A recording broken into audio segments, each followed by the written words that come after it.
watumishi wa umma na Watanzania sote tuwe tayari. Lazima tuende kwa gia ya kupandia mlima.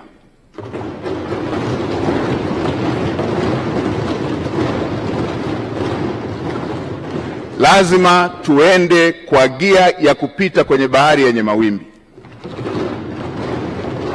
Lazima tuende kwa gia ya kupita kwenye anga lenye mawingu. Lazima chombo kifike salama na watu wake wakiwa salama. Kwa watumishi wa umma wavivu, wazembe, wala rushwa,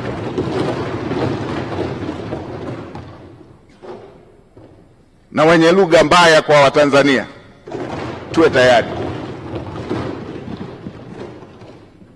Wavivu wote, wazembe wote ndani ya ofisi za umma,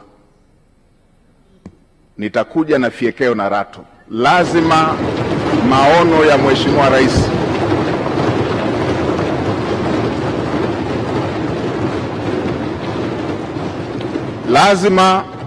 ya Mheshimiwa Rais ahadi ambazo Mheshimiwa Rais amewaahidi wa Tanzania lazima zitekelezwe.